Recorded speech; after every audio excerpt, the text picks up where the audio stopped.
Omwagalwa Mukama Katonda waffe yeebazibwe kubanga asigadde ng'akyatukuumye n'olunaku luno olw'olwaleero. Tugenda mu maaso nga tusabira abaana baffe kumala ennaku 31. Leero day 29 naye day 28 twasabidde abaana baffe Mukama abayambe abayigirize okwefuga. Naye ng'okwefuga okwo tekuyinza kujjira awo, wabula okwefuga kugenda kujjira mu ssaala yaffe ey'olwaleero. Ti Mukama Katonda tusaba abaana baffe obajjuza obulamu obusabi. Okusaba kweki ekisumuluzo eri ebintu byonna, era n'okwefuga okwo bayinza okwefuga nga bayita mu bulamu obusabi. Mukama tusaba ate n'olwaleero oyogere gye tuli ng'oyigiriza abaana baffe obulamu obusabi, kubanga bwe bukuumi bwabwe okuyita mu nsi eno, ku bwa Yesu Kristo Mukama waffe. Amiina.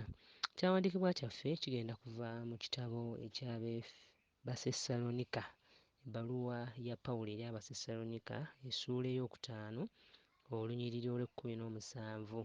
Olunyiriri olwo tulumanyi nnyo olugamba nti musabenga obutayosa.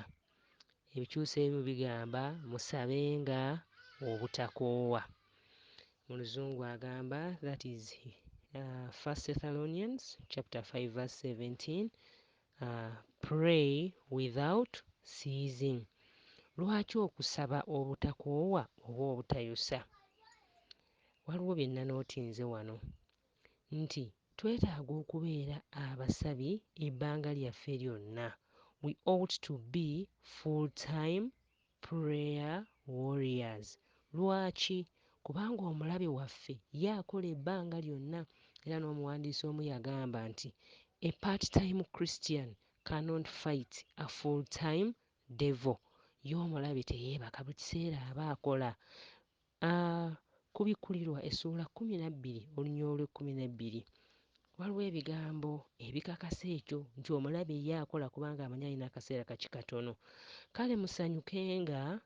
Kale musanyuke eggulu n'abatuulamu, zisanze ensi n'ennyanja, kubanga omulyolyomya asse gye muli ng'alina obusungu bungi, ng'amanyi ng'alina akaseera katono. Omulyolyomi Sitaani alina obusungu buki? Bungi, kubanga ye amanyi alina akaseera kaki katono. Kaakati ffe abaana ba Katonda kiki tekitugwanidde nnyo nga Pawulo bw'atugamba nti tubeere tunyiikire, tunyinyitire okusaba. Befeso essuula 6 olunyiriri olw'12. Era nawo Pawulo alina ebigambo ebikulu by'ayogera gye tuli ku bulamu buno obw'okusaba. Befeso essuula 6 olunyiriri olw'12 agamba ntya? Kubanga tetumeggana na musaayi na mubiri, wabula n'ab'amasaza. Ke nayagadde okunootinga awo nti tetumeggana na musaayi na mubiri. We are not fighting a physical battle, but we are fighting a spiritual battle.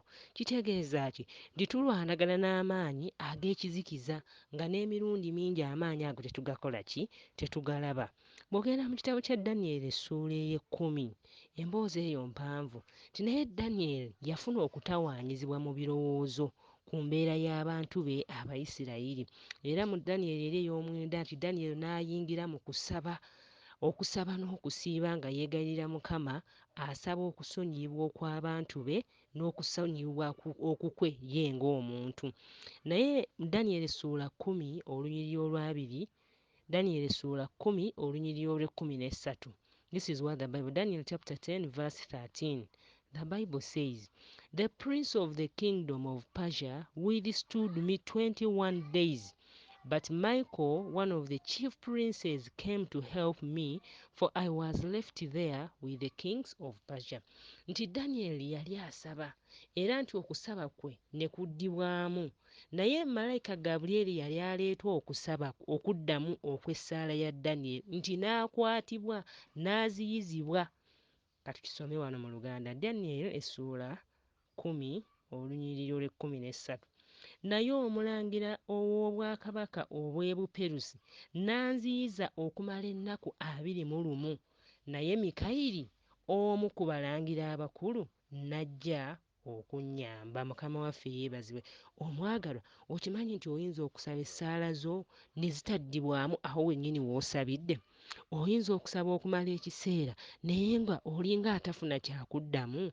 Ekyamazima olunyiriri luno lutukakasizza nti Katonda addamu essaala zaffe naye omulabe azikwata. Okuddibwamu kwaffe ne kutajjirawo. Naye Mukama waffe yeebazibwa kubanga olunyiriri lugambye nti but Michael, one of the chief princes, came to help me. Nti Mikayiri, omu ku balangira, n'ajja n'annyamba. Mikayiri ye Mukama waffe Yesu Kristo. Omuzadde ampuliriza, tusabire abaana baffe banyiikire okusaba, bayingire mu bulamu obw'okusaba, kubanga omulabe yeetoolozza bamalayika be bangi. Bamalayika ba Sitaani batwetoolodde, bajja gye tuli okuyita mu bintu eby'enjawulo, ziyinza okuba ensimbi. Bajja gye tuli okuyita mu mikwano gy'abaana baffe, mu mikwano gyaffe. Oli n'akugamba ekyo naye nga bw'osiriikirira n'owuliriza eddoboozi ly'Omwoyo Omutukuvu ng'olaba nti si kituufu, naye ng'oli akwetayiridde, ayagala akusuule, ayagala kukozesa ensobi. Naye Mukama Katonda waali, Mikayiri, Yesu Kristo waali, okusigala nga atunyweza, okusigala nga atuluŋŋamya mu kkola ekituufu. Naye kyagenda kukikola atya? Nga tubeera mu bulamu obusabi.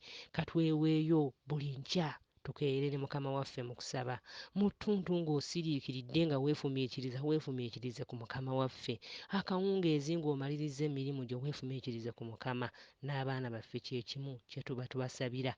Abato kye tuba tubagamba, abavubuka kye tuba tubagamba, n'abaana abakulu yonna gye bali nga tubawulizaako, nga tulabaganye wamu nabo, katubagambe nti baana bange tuli mu nsi embi. Omulabe Setaani nga yeesomye kubanga ye ategedde nti alina akaseera katono, ayagala okutukema atusuule, ayagala okutukozesa ensobi. Naye wabula Mukama mubasibirira mubeere nga munywerera mu ye, nga mweteeka mu kusaba, nga musaba, nga mumukoowoola enkya n'eggulo ne mu ttuntu. Mukama Katonda agenda kubalwanirira, Mukama Katonda agenda kubabeererawo. Tusaba Mukama Katonda mu ssaala yaffe ey'olwaleero egamba nti grant Lord that my children's lives may be marked by prayerfulness, that they may learn to pray in the spirit on all occasions with all kinds of prayers. Abaana baffe banyingire mu bulamu obusabe, mu buli mbeera yonna babeere nga basaba. Mukama Katonda ajja kubayamba, ajja kuziyiza enkwe z'omulabe Setaani z'abeetoolozza oba z'abatunuulizza. Olw'ekisa kya Katonda, Mukama ekyo nakyo akiyinza. Mukama atuwa omukisa, Mukama tukwebaza olw'ekirabo eky'obulamu ky'otuwadde.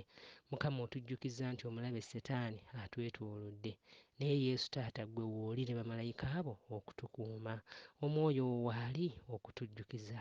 Tusaba nno tumutwale nga mukulu mu bulamu bwaffe, bw'ayogera gye tuli Mukama tusobole okuwulira, tuwone enkwe z'omulabe Setaani, ku bwa Yesu Kristo Mukama waffe. Amiina.